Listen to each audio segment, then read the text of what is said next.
அத்தியாயம் 66. வஞ்சித்துறைக்கு அதிகாலையிலேயே வந்துவிட்டான் உதியஞ்சேரல். மன்னன் வந்ததால் பிற வணிக நடவடிக்கைகளெல்லாம் சற்றே நிறுத்தி வைக்கப்பட்டிருந்தன. அரச மாளிகையில் விருந்தினராக தங்கியிருந்த ஹிப்பாலிஸுக்கு செய்தி தெரிந்தபோது விடிந்து நீண்ட நேரமாகியிருந்தது. உதியஞ்சேரல் அதிகாலையிலேயே எழுந்து துறைமுகத்துக்கு ஏன் போனான் என்ற காரணம் புரியாத குழப்பத்தில் வேக வேகமாக புறப்பட்டு துறைமுகம் நோக்கி விரைந்தான். யவன காவல் வீரர்கள் அறுவர் சூழ அவனது வண்டி புறப்பட்டது. புறப்படும் நேரத்தில் வந்து அவனுடன் இணைந்தான் திரேஷியன். பெரும் படையையும் வழிநடத்திச் செல்லும் வல்லமை கொண்ட அவனை ஹிப்பாலிஸ் எந்நேரமும் உடன் வைத்து கொண்டான். இருவரும் துறைமுகம் அடைந்த போது சேர அமைச்சன் நாகரையன் இருவரையும் வரவேற்றான். துறைமுக மாளிகையில் அரசன் இருப்பதாக கூறி இருவரையும் அங்கு அழைத்துச் சென்றான். உதியஞ்சேரல் தன் தளபதி துடும்பனோடு அமர்ந்து பேசிக்கொண்டிருந்தான். ஹிப்பாலிஸ் இங்கு வந்து நாட்கள் பலவாகிவிட்டன. ஆனால் குட்டநாட்டு தளபதியை இதுவரை பார்க்கவில்லை. அரசவையிலும் அவன் இல்லை. போர் நடவடிக்கையில் தீவிரமாக இருப்பதால் தளபதி அவைக்கு வந்து சேர நாளாகுமென விசாரித்ததில் தெரிய வந்தது. அவன் எங்கு போயிருக்கிறான் என்பது அரண்மனையில் உள்ளவர்களுக்கே தெரியவில்லை. இது போன்ற செய்திகளை பெறுவது யவனர்களுக்கு கடினமில்லை. ஆனால் அரசனை தவிர வேறு யாருக்கும் இந்த செய்தி தெரியவில்லை என்பதை ஹிப்பாலிஸ் உறுதிப்படுத்தி கொண்டான். அதனால்தான் தளபதியின் நடவடிக்கையை அறிய வேண்டும் என்ற ஆவல் அவனிடம் அதிகமாக இருந்தது. அரண்மனை நடவடிக்கைகளை அறிந்து கொள்வதில் பெரு வணிகர்கள் எப்போதும் மிக கவனமாக இருப்பர். அவர்களால் கூட இந்த செய்தியை அறிந்து கொள்ள முடியவில்லை. ஆனால் சற்றும் எதிர்பாராமல் இன்று காலை துறைமுக மாளிகையில் அரசனோடு அமர்ந்திருந்தான் தளபதி துடும்பன். ஹிப்பாலிஸும் திரேஷியனும் இன்றுதான் அவனை முதலாக பார்க்கின்றனர்.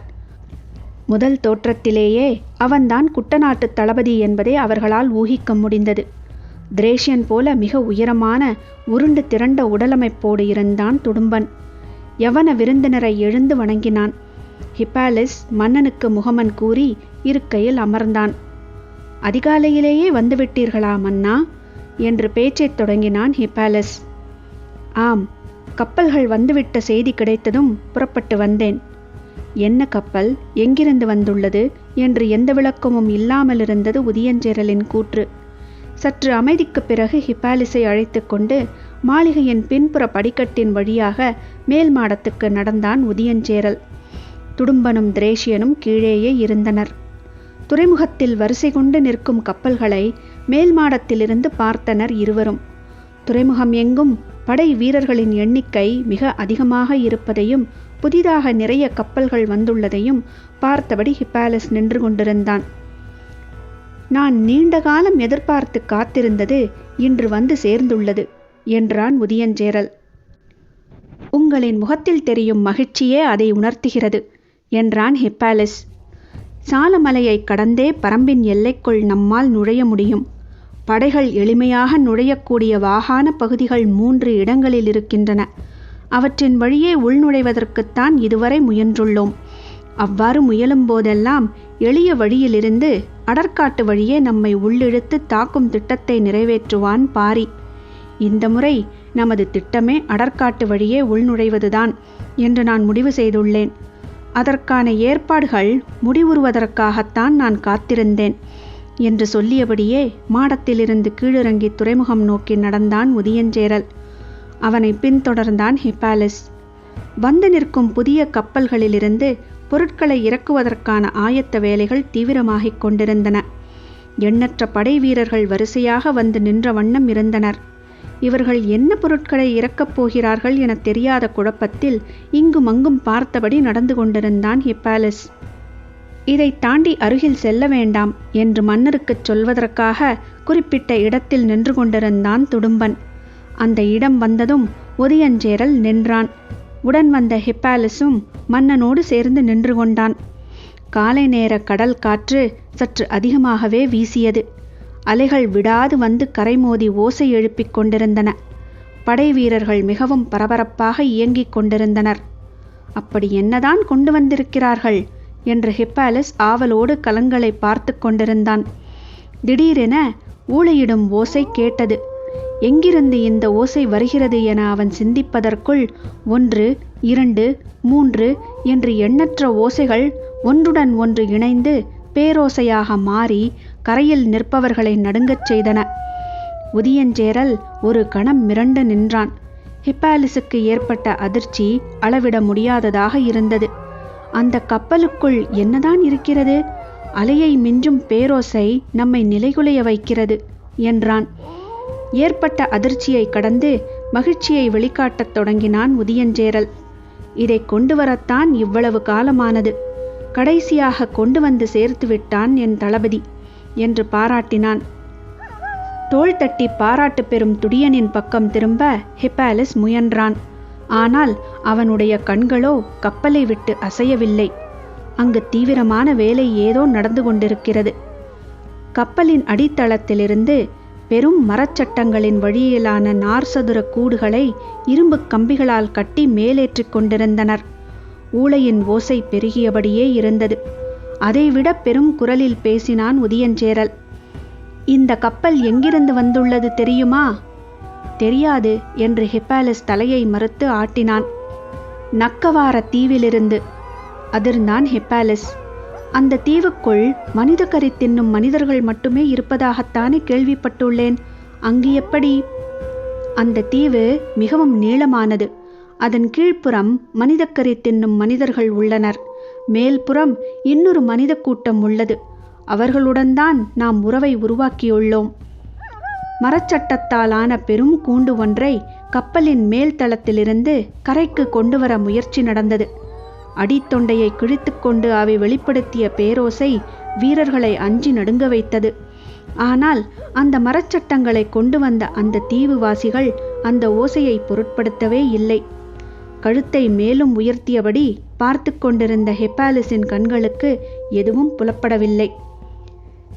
நிலப்பரப்பெங்கும் இல்லாத புது வகையான விலங்கு இது என்றான் உதியஞ்சேரல். ஹிப்பாலிஸின் ஆர்வம் எல்லை கடந்ததாக இருந்தது. முழு விசையோடு மரச்சட்டங்களை சறுக்கு பலகையின் வழியே கப்பலின் மேலிருந்து கரைக்கு இறக்கினர். மீண்டும் ஊளையிடும் ஓசை காற்றை கிழித்து கொண்டிருந்தது. உதியஞ்சேரல் சொன்னான், இவைதான் தோகை நாய்கள். ஹிப்பாலிஸ் கேள்விப்பட்டதில்லை. ஊளையிடும் ஓசையின் மிரட்டல் ஒரு பக்கம், அவற்றை மரச்சட்டங்களின் வழியாக கட்டி இழுக்க வீரர்கள் படும் பாட்டை பார்த்தபடி உதியஞ்சேரலின் கூற்றை கேட்கத் தொடர்ந்து முயன்றான் ஹிப்பாலிஸ். தலையை இந்த பக்கம் திருப்புவதா அந்த பக்கம் திருப்புவதா என்ற குழப்பம் கணம்தோறும் ஏற்பட்டபடி இருந்தது. அருகிலிருந்த துடும்பந்தான் சொன்னான், தீவுகளில் மிக கொடுமையான மனிதர்களும் விலங்குகளும் இருப்பது நக்கவார தீவில்தான். அந்த தீவில் உள்ளதிலேயே மிக கொடுமையான விலங்கினம் இதுதான். கீரியை போன்ற நீள்வடிவ உடலும் வாலும் கொண்ட அமைப்பு. வால் நிறைய தோகையும் கொண்டது. நாயின் அளவு உயரம் உடையது. உடல் நீளத்தில் 1/3 அதனுடைய நீள்வாய். குதிரையின் கழுத்துப் பகுதியை ஒரே கடியில் எடுத்துவிடக்கூடியது. இதன் சிறப்பே தரையில் எவ்வளவு வேகமாக ஓடுமோ அதே அளவு வேகத்தோடு புதரின் மீதும் மரக்கொப்பின் மீதும் ஓடுவதுதான். மரத்தின் மீதிருந்து பாய்ந்து கீழிறங்கும் போது அதன் வால் பகுதி சிலிர்த்து தோகை முழுவதும் விரிந்துவிடும். பெரும் ஊளையோடு மரத்தின் மீதிருந்து விரிந்த தோகையோடு பாய்ந்து இறங்கும் இதை பார்த்தால் எப்படையும் சிதறித் தெரிக்கும். குறிப்பாக அடற்காட்டில் எதிரியின் படையில் இருக்கும் விலங்குகளை அழிக்க இதற்கு இணையான இன்னொரு விலங்கு இல்லை. பாரியின் பெரும் பலமாக எல்லோரும் சொல்வது அவனது குதிரைப்படையைத்தான். தோகை நாயின் தாக்குதலால் அவனது குதிரைப்படை உரு தெரியாமல் அழியும் என்றான். ஊளையிடும் ஓசை காதடைக்கச் செய்தது. காலை வெயில் சுள்ளென அடித்து கொண்டிருந்தது. ஹிப்பாலிஸால் நீண்ட நேரம் நிற்க முடியவில்லை. துடும்பன் விடாமல் பேசினான். பல நாட்களாக கடல் பயணம் செய்ததால் தோகை நாயின் ஓசை துடும்பனுக்கு பழகிவிட்டது. ஆனால் மற்றவர்களுக்கு அப்படி அல்ல. ஒவ்வொரு மரச்சட்டத்திலும் 3 தோகை நாய்கள் இருப்பது போல் வடிவமைத்திருந்தனர். ஹிப்பாலிஸ் சட்டங்களுக்குள் அதன் உருவத்தை உற்று பார்க்க முயன்றான். ஆனால் நிற்காமல் அது உள்ளுக்குள் சுழன்றபடி பெரும் கத்தல்களை வெளிப்படுத்திக் கொண்டிருந்தது. இதற்கு மேல் இந்த இடத்தில் நிற்க வேண்டாம் என முடிவு செய்து, மாளிகைக்கு போவோமா என கேட்டான். சரி என சொல்லி அழைத்து வந்தான் உதியஞ்சேரல். மாளிகைக்கு வந்ததும் இருவருக்கும் பழச்சாறு கொடுக்கப்பட்டது. அருந்திய போதுதான் சற்று தெளிச்சி வந்தது. ஆனால் ஊளையின் ஓசை நிற்காமல் கேட்டுக்கொண்டே இருந்தது. இந்த நாய்களை போரில் பயன்படுத்த தீவிலிருந்து கொண்டு வரப்பட்ட மனிதர்களும் மரச்சட்டங்களுக்கு பக்கத்தில் வந்து கொண்டிருந்தனர். அவர்களின் உடலமைப்பும் உடலின் மேல் தொங்கிக் கொண்டிருக்கும் பொருட்களும் காண்போரை நடுங்கச் செய்வதாக இருந்தன. ஹிப்பாலிஸின் எண்ணங்கள் அலைமோதிக் கொண்டிருந்தன. ஆனால் உதியஞ்சேரலின் எண்ணங்கள் அமைதியாக இருந்தன. கடந்த 10 ஆண்டுகளுக்கும் மேலாக நாங்கள் தொடர்ந்து முயன்று வருகிறோம். குடநாட்டினரும் அவ்வப்போது முயல்கின்றனர். அப்படியிருந்தும் பரம்பு நாட்டை வீழ்த்த முடியவில்லை. அதற்கான அடிப்படை காரணம் என்ன தெரியுமா? மற்ற எல்லோரையும் விட பரம்பை மிக நன்கு புரிந்து வைத்துள்ளவன் உதியஞ்சேரல்தான் என்பது ஹிப்பாலிஸுக்கு தெரியும். எனவே அவனது கேள்விக்கு சிந்தித்து விடை சொன்னான். அரண் அமைத்து நிற்கும் பரம்பு நாட்டின் மலைகள்தான் காரணம். இல்லை என்றான் உதியஞ்சேரல். தொடர்ந்து அவன் சொல்லப்போகும் சொல்லை உற்று கவனித்தான் ஹிப்பாலிஸ். தோகை நாயின் நீள் ஊளை சத்தம் காதுக்குள் இடைவிடாது அரைந்து கொண்டிருந்தது. ஓசைகளில் எத்தனையோ வகையுண்டு. அவற்றில் வெளிப்புறம் பெருக்கெடுக்கும் ஓசை ஒரு வகை. ஆனால் சில ஓசைகள் உள்ளுக்குள் கூர்மை கொண்டு இறங்கக்கூடியவை. ஆழ் மனதில் இருக்கும் அச்சங்களை எளிதில் கிளறிவிடக்கூடியவை. தோகை நாயின் ஓசை வெளிப்புறம் பெருக்கெடுக்கிறது. அதே நேரத்தில் ஆழ்மன அச்சத்தையும் விடாமல் கிளறுகிறது. எனவே மனதை நிலைகொள்ள செய்ய முடியவில்லை. அந்த ஓசை நின்ற கணத்தில் உதியஞ்சேரல் சொன்னான், பரம்பின் மலைகள் அல்ல, பாதைகள்தான் காரணம். ஹிப்பாலிஸுக்கு புரியவில்லை. என்ன சொல்கிறாய் என்றான். பரம்பு நாடு முழுவதும் மனிதர்கள் உருவாக்கிய பாதைகளே கிடையாது. அது மட்டுமல்ல, மனிதர்கள் பாதைகளை உருவாக்கிவிடக் கூடாது என்பதிலும் பாரி திடமான முடிவோடு இருக்கிறான். பாதையை உருவாக்காதது பெரும் வலிமை என்று சொல்ல முடியுமா? அவன் இருப்பிடம் நோக்கி எப்படி போவது என மறுகேள்வி கேட்டான் உதியஞ்சேரல். ஹிப்பாலிஸ் சற்றே அமைதியானான். இப்பெரும் மலைத்தொடர் இயற்கையின் பேரரண். இதில் எவ்வியூர் எங்கே இருக்கிறது? போய் திரும்பும் ஒற்றர்களுக்கும் பாணர்களுக்கும் எவ்வியூர் எப்படி இருக்கிறது என்றுதான் சொல்லத் தெரிகிறதே தவிர எங்கே இருக்கிறது என சொல்லத் தெரியவில்லை. ஒவ்வொருவனும் ஒவ்வொரு திசையையும் குறிப்பையும் சொல்கிறான்.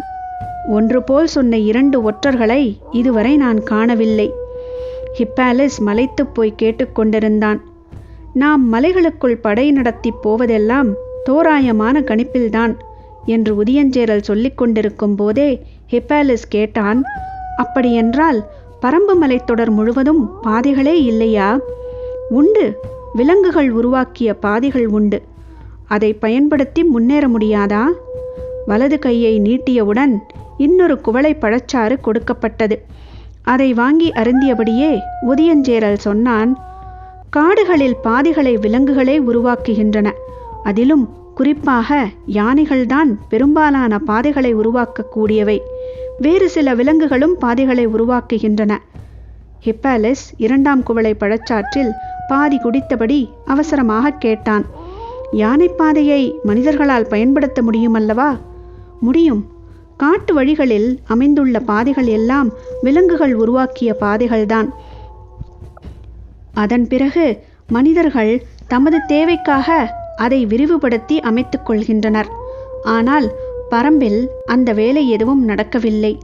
ஆனாலும் விலங்கு பாதைகளை துல்லியமாக கணித்து நடக்கக்கூடிய மலைமக்கள் நிறைய பேர் நம்மிடம் உண்டு. அவர்களை முன்களத்தில் பயன்படுத்தி சிக்கலை தீர்க்க முடியாதா? முடியாது.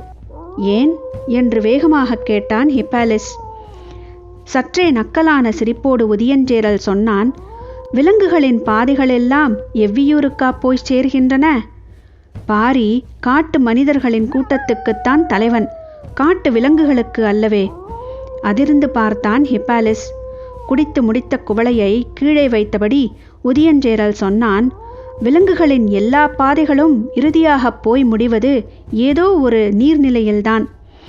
ஹிப்பாலிஸ் கண்கள் அசைக்காமல் பார்த்து கொண்டிருந்தான். சமவெளி மக்களின் வாழ்வுக்கு அடிப்படையாக இருப்பது மேய்ச்சல். மலை மக்களுக்கு மேய்ச்சல் தெரியாது. நாயை தவிர எதையும் வளர்த்து பழகாதவர்கள். மடுவிலிருந்து பால் பீச்சி குடிக்கத் தெரியாத அறிவிலிகள் என்றான் சற்றே கோபத்தோடு. பாதைகளை பற்றி பேசிக்கொண்டிருக்கையில் இதை ஏன் சொல்கிறான் என ஹிப்பாலிஸ் சிந்தித்து கொண்டிருக்கையில் உதியஞ்சேரல் சொன்னான், மேய்ச்சல் தெரிந்த மனிதர்களாக இருந்தால் மலையில் எவ்வளவு தொலைவு ஆவினங்களை மேய்த்தாலும் இரவில் வந்து ஊரடைவார்கள். இயல்பாகவே அந்த ஊரை நோக்கி பல பாதைகள் உருவாகிவிடுகின்றன. ஆனால் அங்கு அதற்கும் வழியில்லை என்றான். எந்த பாதையையும் பாரி உருவாக்கி கொள்ளவில்லையா? பெரும்பாலும் விலங்குகளின் பாதைகளையே பயன்படுத்துகிறான். தேவையான இடங்களில் மட்டும் விலகிச் செல்வதற்கான சிறு பாதைகளை உருவாக்கியுள்ளான். ஆனால் அவை மற்றவர்கள் கண்டறிய முடியாதபடி இருக்கின்றன. விலங்குகளின் பாதைகளிலிருந்து அவர்கள் எந்த இடம் பிரிந்து செல்ல வேண்டும் என்பதற்கான குறிப்பு அல்லது அடையாளம் எதுவென இன்று வரை தெரியவில்லை. அடையாளம் தெரியாமல் பாதையை விட்டு விலகி சற்றே போனாலும் அடர்காட்டுக்குள் மீள முடியாமல் சிக்கிக்கொள்வோம் என்றான். அவனிடம் வலிமையான குதிரைப்படை இருக்கிறது என்கிறாய். குதிரைப்படையை வைத்துள்ள ஒருவன் எப்படி பாதைகளின் அடையாளங்களை பிறருக்கு தெரியாமல் காப்பாற்ற முடியும்? இன்று வரை அவனால் முடிகிறது.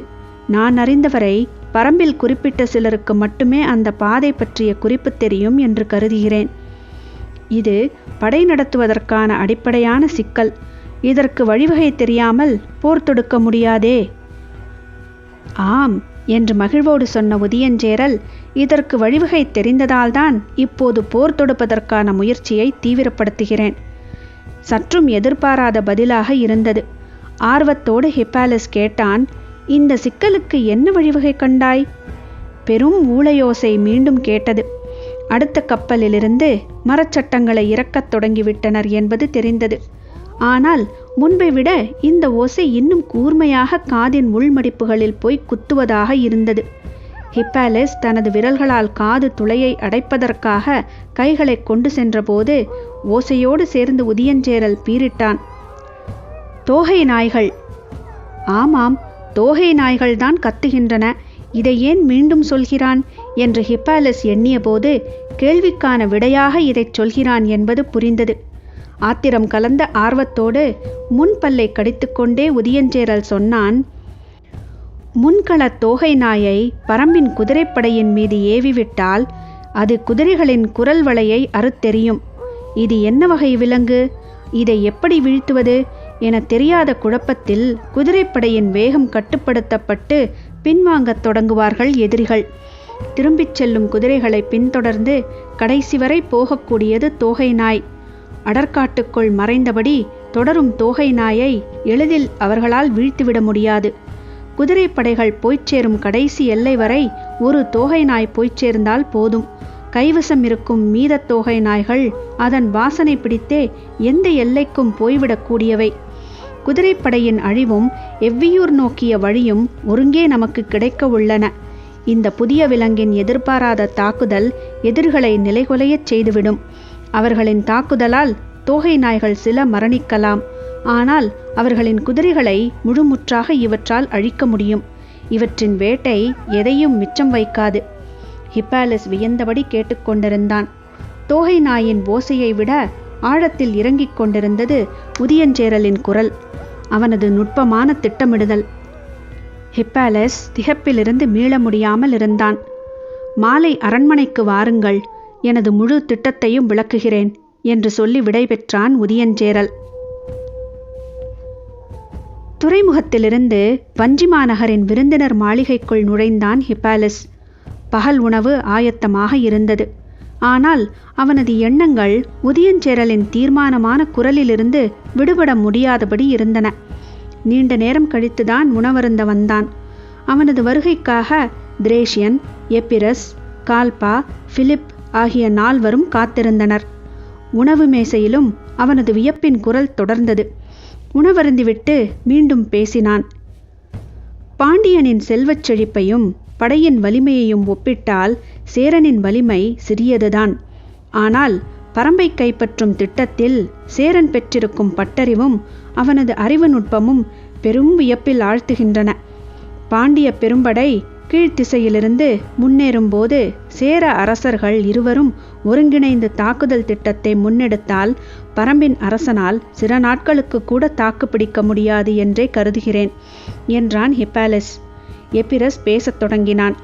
வழக்கமாக இது போன்ற பேச்சுகளில் மாலுமி கருத்துச் சொல்வது கிடையாது. ஆனால் இங்கு இருக்கும் யாரையும் விட தமிழ் துறைமுகங்களுடனும் மன்னர்களுடனும் மிக நீண்டகால பழக்கம் கொண்டவன் அவன்தான். எனவே அவனது கருத்துக்கு ஹிப்பாலஸ் மிகுந்த மதிப்பு கொடுப்பான். எப்பிரசும் எளிதில் பேசக்கூடியவன் அல்லன். ஆழ்கடலின் அமைதி எப்போதும் அவனுள் குடிகொண்டிருக்கும். மிகச்சில நேரங்களில்தான் அமைதியை கலைப்பான். சேர அரசர்களான குடநாட்டு மன்னனும் குட்டநாட்டு மன்னனும் எத்தனையோ முறை பரம்பின் மீதான தாக்குதலை நடத்தியுள்ளனர். ஒவ்வொரு முறையும் இதுபோல புதிய உத்திகளை கண்டறிந்து அந்த நம்பிக்கையில்தான் தாக்குதலை தொடங்குகின்றனர். ஆனாலும் அவர்களால் தொடக்க கட்டத்தை கூட தாண்ட முடிவதில்லை என்று மட்டும் சொல்லி நிறுத்தி கொண்டான் எபிரஸ். அது உண்மையாக இருக்கலாம். இப்பொழுது முழு வீச்சில் இறுதிப் போருக்கு ஆயத்தமாகிவிட்டார்கள். பாண்டியனும் பரம்பை நோக்கி படையை கிளப்பப் போகிறான் என தெரிந்ததும் நிலைமையை இன்னும் தீவிரப்படுத்தியுள்ளனர். ஏனென்றால் அதன் பலன் தங்களுக்கே கிட்ட வேண்டும் என்று அவர்கள் மிக உறுதியாக உள்ளனர்.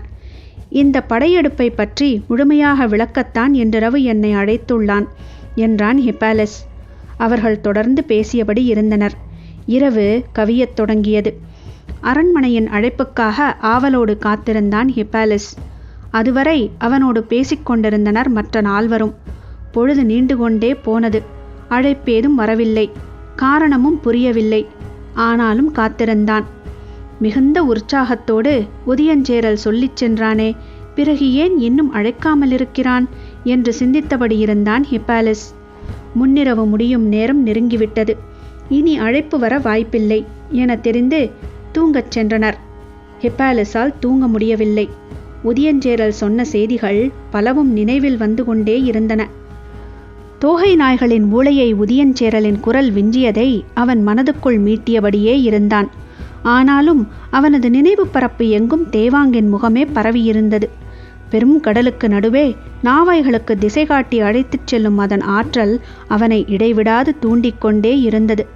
நீலக் கடலெங்கும் குறுக்கும் நெடுக்குமாக நாவாய்கள் கடந்து கொண்டிருக்கும் காட்சி அவன் கண்களிலிருந்து அகல மறுத்தது. இமை மூடும் போதெல்லாம் தேவாங்கின் வட்ட கண்கள் அவனை எட்டி பார்த்தபடியே இருந்தன. பொழுது விடிந்து நெடுநேரமான போதும் அவன் அறையிலிருந்து எழுந்து வரவில்லை. மற்ற நால்வரும் அவனுக்காக காத்திருந்தனர். நடு பகலில்தான் எழுந்து வந்தான். அப்போதுதான் அரண்மனையிலிருந்து வரச் சொல்லி அழைப்பும் வந்தது. வேக வேகமாக புறப்பட்டு போனான்.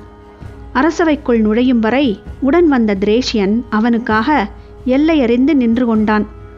உள்ளே போன ஹிப்பாலஸால் உதியஞ்சேரலை பார்த்த கணத்தில் அவனது முகத்தில் தெரிந்த குழப்பத்தை உணர முடிந்தது. சற்று அமைதிக்குப் பிறகு உதியஞ்சேரல் பேசத் தொடங்கினான். நேற்று மாலை என் ஒற்றர்கள் கொண்டு வந்த செய்தி என்னை பெரும் குழப்பத்தில் ஆழ்த்திவிட்டது. அதனால்தான் உங்களை அழைக்க முடியவில்லை என்றான். ஹிப்பாலஸ் உற்று கவனித்தான். செங்கனச் சோழன் பெரும் படையோடு பரம்பின் மீதான போருக்கு ஆயத்தமாகிவிட்டான் என்றான் உதியஞ்சேரல். ஹிப்பாலஸுக்கு புரியவில்லை. சோழன் ஏன் பரம்பின் மீது போர் தொடுக்க வேண்டும்? அதுதான் எனக்கும் புரியவில்லை. இதுவரை பரம்பின் மீது அவர்களுக்கு எந்த பகையும் உருவாகவில்லை.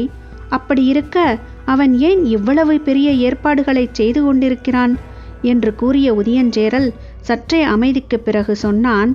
அவனது படையின் தன்மையையும் எண்ணிக்கையையும் பற்றி என் ஒற்றர்கள் சொல்லும் கணக்கை என்னால் நம்பவே முடியவில்லை.